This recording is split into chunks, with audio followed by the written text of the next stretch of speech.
Bon, moi qui suis les guerres et la propagande de guerre et la désinformation depuis 20 ans, tout ce que je viens d'entendre, là, ça en fait partie.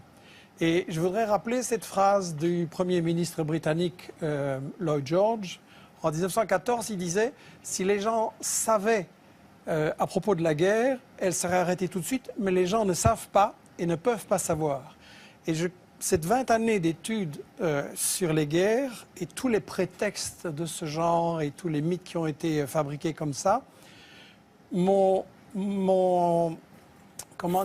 amené à penser qu'il est très important que les gens qui nous regardent et qui nous écoutent réfléchissent que dans chaque guerre, on applique ce que j'ai intitulé les principes de la propagande de guerre. On ne peut pas évidemment dire qu'on fait la guerre pour le pétrole, pour le gaz, pour le fric, etc. Donc, il faut travailler l'opinion publique. Premièrement, en cachant les intérêts. Et je m'excuse, la question de la Syrie, c'est très simple. Il y a du pétrole, il y a du gaz, il y a des gazoducs, il y a des projets énormes en dessous de la Méditerranée qui intéressent Israël, tiens. Et quand on voit que Total et le Qatar, maintenant en Libye, se partagent le gaz, ben, il ne faut pas faire un dessin. Le deuxième grand principe de la propagande de guerre, c'est de cacher l'histoire.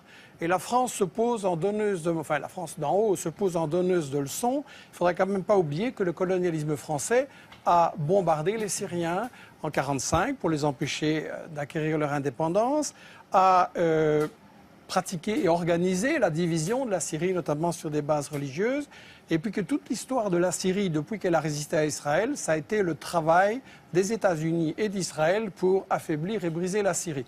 Et Roland Dumas disait il n'y a pas longtemps qu'il y a 2 ans, on lui avait dit à Londres, on prépare quelque chose contre la Syrie, est-ce que tu veux en faire partie? Il avait dit non, 2 ans avant les manifestations.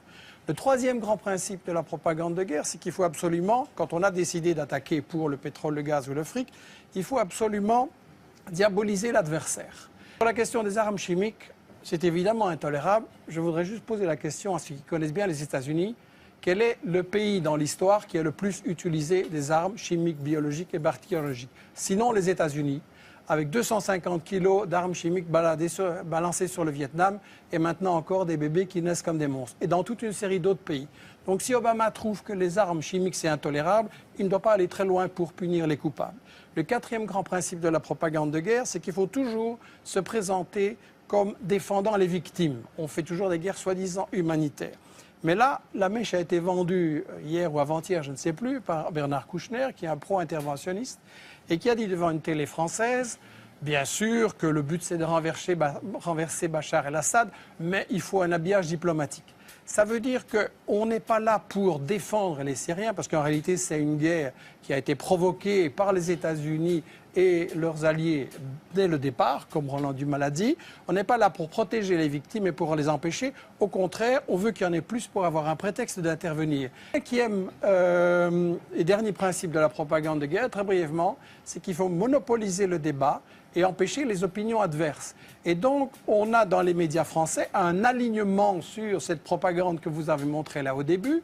Et quand M. Hérault s'amène en disant j'ai la preuve sur les armes chimiques et qui commence par répéter dans son discours pendant des minutes et des minutes tout ce que tout le monde sait et que personne ne nie, et puis qu'à la fin il dit les services secrets m'ont dit que c'est Bachar, il n'y a aucun journaliste pour dire oui mais les preuves un peu sérieuses s'il vous plaît.